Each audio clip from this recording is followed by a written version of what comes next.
খাবারটা মজা ছিল তাই না মা? স্যার বিলটা।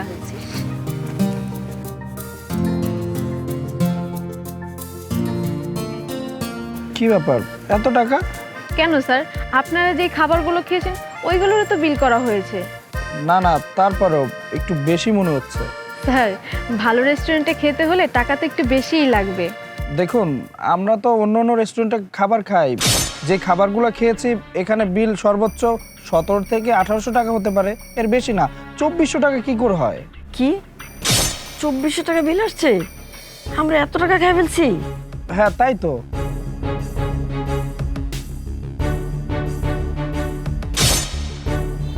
তাই তো, এত টাকা বিল আসছে বাবু। ম্যাডাম, আপনাদের খাবারের দাম 1800 টাকাই, কিন্তু এর সাথে 33% ভ্যাট যোগ করা হয়েছে। এটা কেমন নিয়ম? আমাকে না জানিয়ে আপনারা একটা চার্জ অ্যাড করেন কিভাবে? স্যার এটাই এখানকার নিয়ম। আর মেনুতে যে খাবারের মূল্য দেওয়া আছে ওইটাতে কোনো চার্জ নেই। তো এইসব চার্জ কি রেস্টুরেন্টের মালিক তার পকেট থেকে দিবে? সেটা আমি বলিনি, কিন্তু একটা চার্জ অ্যাড করবেন মেনুতে তো অ্যাটলিস্ট দেয়া থাকবে তাই না? স্যার এখন এসব বলে কোনো লাভ নেই, আপনাকে পুরো 2400 টাকাই দিতে হবে। আচ্ছা ঠিক আছে, আমি পুরো 2400 টাকাই দিচ্ছি। কি হলো বাবা? মা, আমার মনে হচ্ছে মানিব্যাগটা ভুলে বাসায় রেখে এসেছি। বাবু, আমার কাছে তো অত টাকা নেই বাবা, মাত্র 500 টাকার মতো হইতে পারে। আচ্ছা তুমি কোনো টেনশন করো না, আমি ম্যানেজারের সাথে কথা বলছি। আমি আপনাদের ম্যানেজারের সাথে একটু কথা বলতে চাই। জি, আমি নিজে এসেছি। কি বলবেন বলুন। আসলে আমরা যেই খাবারটা খেয়েছি আমার মনে হচ্ছে বিলটা একটু বেশি এসেছে। বেশি এসেছে মানে? আমরা খাবার অর্ডার করেছি 2000 টাকার মধ্যে, এখন দেখছি বিলটা 2400 টাকা আসছে। আপনাদের বিলের মধ্যে এমন কিছু আছে যেটা অর্ডার করেননি? না তেমন কিছু নেই, কিন্তু যে খাবারটা খেয়েছি ওটার সাথে 33% ভ্যাট অ্যাড করা হয়েছে। আমাকে না জিজ্ঞেস করে এই ভ্যাটটা কিভাবে আপনারা অ্যাড করেন? এটাই এই রেস্টুরেন্টের নিয়ম।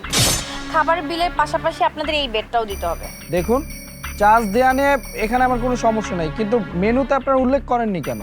তাহলে তো লোকেরা অর্ডার করতে খুব চিপিয়ে, আমাদের সেল কম হতো, এর জন্যই আমরা মেনুতে অ্যাড করিনি। লোকের বাজেট বলেও তো একটা কথা আছে তাই না? আচ্ছা, যদি আপনাদের বাজেট নিয়ে এত টেনশন থাকে তাহলে এরকম একটা পশ রেস্টুরেন্টে খেতে আসছেন কেন? একটা কম দামি রেস্টুরেন্টে যেয়ে খেতে পারতেন। দেখুন, আপনি কিন্তু আমাদের সাথে অন্যায় করছেন। দেখুন, আপনাদের না আমাকে ন্যায় অন্যায় শেখাতে হবে না। মেনু অনুযায়ী বিলটা পরিশোধ করুন আর এখান থেকে চলে যান। আপনাদের মতো ফকিনীদেরকে দেখতে দেখতে না একদম বিরক্ত লাগছে। খাবার খেতে পারবেন অথচ ব্যাট দিতে পারবেন না, তাহলে খেতে আসছেন কেন? প্লিজ এইভাবে বলবেন না। দেখুন, আমি একটা ভুল করে ফেলেছি, মানে ভুলে আমার মানিব্যাগটা বাসায় ফেলে আসছি। আমার বাসাটার কাছেই, আমাকে একটু সময় দেন, আমি মানিব্যাগটা নিয়ে আসছি, দেন আপনার বিলটা পরিশোধ করে দিচ্ছি। এই তো ফকিনীর আসল চেহারা বেরিয়ে আসছে। বিল দিতে পারবে না, আমার নাটক করতেছে। তোকে তো এমনি এমনি ছাড়া যাবে না। তোর কাছে কি এমন দামি জিনিস আছে সেটা রেখে যা, তোকে এমনি এমনি ছাড়বো না। দেখুন, এই পুরো পৃথিবীতে আমার কাছে মূল্যবান জিনিস হচ্ছে আমার মা। আজকে আমার মায়ের জন্মদিন, তাই আমি আপনাদের রেস্টুরেন্টে আমার মাকে ট্রিট দেওয়ার জন্য এখানে নিয়ে এসেছিলাম। ঠিক আছে, তোর কাছে যদি তোর মাই এত দামি হয় তাহলে তোর মাকে এখানে রেখে দে। আর শোন, তোকে 1 ঘন্টা টাইম দিলাম, 1 ঘন্টার মধ্যে টাকা নিয়ে চলে আসবে। আর যদি দেরি করিস তাহলে কিন্তু তোর মাকে দিয়ে থালাবাটি ধোয়াবো। Mind it. না না না, আপনি এইসব একদমই ভাববেন না। আমি 1 ঘন্টার আগে টাকা নিয়ে আসতেছি। মা, তুমি এখানে বসো, আমি যাবো আর আসবো।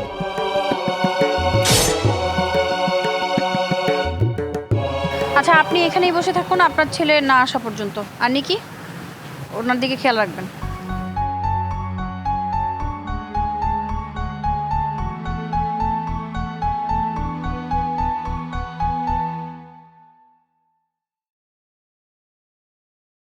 এই যে স্যার, প্রতারকের মাকে নিয়ে আসছি।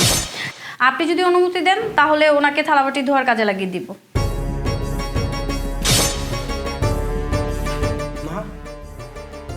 মা, তোমরা কোথায় ছিলা? আমি কোথায় খুঁজিনি বলতে পারো তোমাদেরকে? সব জায়গায় খুঁজছি, সব মানুষের কাছে তোমাদের কথা জিজ্ঞেস করছি, কেউ ঠিকানা বলতে পারেনি। বাবা তুমি, আমরা যে বাসায় ছিলাম ওই বাড়ির মালিক আমাদেরকে বাড়ি থেকে তাড়িয়ে দিয়েছে। তোকে অনেক জায়গায় খুঁজেছি বাবা, কিন্তু তোর তো কোনো ফোন নাম্বার ছিল না। তুমি এখানে আসো, তুমি বসো, আমি এখানে বসবো? তুমি এখানে বসো। কি বলছেন স্যার? একজন বাটপার মহিলা আপনার মা হয় কি করে? যার ছেলে এত বড় প্রতারক, খাবার বিল না দিয়ে ফুরুত করে চলে গেল, তার মা আপনার মা কি করে হয়? শাট আপ, একদম চুপ। আমার মাকে না আর একটা বাজে কথা বলবো না। তুমি জানো কে? এই মহিলা না থাকলে আজকে তুই 5টা রেস্টুরেন্টের মালিক হতে পারতো না। আমার বাবা মা যখন মারা যায়, সেই ছোট থেকে সে আমাকে মানুষ করছে। তার নিজের সন্তানকে আদর যতটুকু না করছে, তার থেকে আমাকে বেশি করছে। আমাকে শহরে রেখে লেখাপড়া করাইছে, মানুষের মতো মানুষ করাইছে। আজকের এই কেরিয়ার গড়তে সব থেকে যার হাত বেশি, সে হচ্ছে এই মানুষটা। তুমি আমার মা কিনে কথা বলতেছো। আপনার টাকা। বাবু কে? মিশ্রিয়া কি বলছিলেন? ওনার সন্তান নাকি বাটপার? আসছে, সে মাকে ফেলে রেখে চলে গেছে, আসেনি টাকা নিয়ে? না না স্যার, উনি মিথ্যা কথা বলতেছে। আসলে আমার মানিব্যাগটা ভুলে বাসায় ফেলে এসেছিলাম। আজকে আমার মায়ের জন্মদিন ছিল, ভেবেছিলাম মাকে নিয়ে একটু রেস্টুরেন্টে খাবো, তাই রেস্টুরেন্টে বসেছিলাম একটু খাবার খেতে। কিন্তু উনি আবার 2000 টাকার বিলের জায়গায় 2400 টাকা বিল রেখে দিয়েছে। বাবু স্যার না, ভাইয়া। মিশ্রিয়া, ও যা বলতেছে এটা ঠিক? চুপ করে আছেন কেন? আমি আপনাকে কতবার বলেছি আমার রেস্টুরেন্টে বাড়তি কোনো বিল রাখবেন না।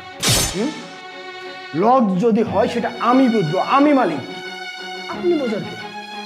আপনি কেন এই কাজ করতে চান? স্যার, আমিও ম্যাডামকে অনেকবার বলেছিলাম বাড়তি বিল না রাখতে, কিন্তু সে আমার কোনো কথাই শোনে না।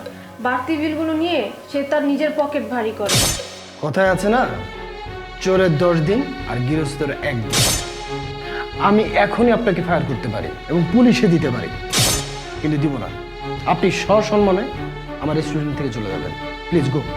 স্যার, আপনি আমাকে ক্ষমা করে দেন, আমাকে লাস্টবারের মতো একটা সুযোগ দেন, আমি এরকম আর করব না। আপনি এখনো দাঁড়িয়ে আছেন কেন?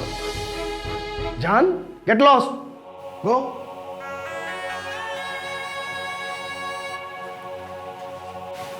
Thank you so much sir. বাবু, তোকে ভাইয়া বলতে বলছি। ভাইয়া, আসলে তুমি যদি আজকে এখানে না থাকতে তাহলে মায়ের মান সম্মানটা একদম চলে যেত। Thank you. যেভাবে হোক তোদেরকে আজকে খুঁজে পেয়েছি। মা, তুমি আর বাবু এখন তো আমার বাসায় থাকবা। আমি আর তোমাদেরকে হারাইতে চাই না। অনেক কষ্টে তোমার পেয়েছি। আর বাবু, এখন থেকে তুই আমার ব্যবসায় যোগ দিবি। তোকে আমি ব্যবসা শিখে দেবো, ঠিক আছে? জি ভাইয়া। মা, বাসায় চল। হ্যাঁ মা, আমি এই দিনটা ভুলি নাই। আমি সবসময় মনে রাখি এবং প্রতি বছর এই দিনে আমার স্টাফদের নিয়ে আমি কেক কাটি আর রাতে গরিব দুঃখীদের জন্য খাবারের ব্যবস্থা করি। কিছু রেস্টুরেন্টের দুর্নীতিবাজ ম্যানেজার আছেন যারা কাস্টমারদের অসহায়ত্বের সুযোগ নিয়ে অতিরিক্ত বিল অ্যাড করে নিজেদের পকেট ভারী করেন। তারা মধ্যবিত্তদের সামর্থ্যের জায়গাটা বুঝতে চান না, ক্ষমতার অপব্যবহার করে সাধারণ মানুষদের হয়রানি করেন।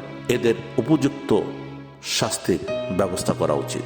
বন্ধুরা, আমাদের এই ভিডিওটি তোমাদের কেমন লাগলো তা কমেন্টে জানাও। ভালো লাগলে অবশ্যই একটা শেয়ার করতে ভুলবা না। তোমাদের কাছে অনুরোধ, আমাদের চ্যানেলটি নিত্য নতুন ভিডিও পেতে সাবস্ক্রাইব করে রাখো এবং পেজটি ফলো করো। ধন্যবাদ। আল্লাহ হাফেজ।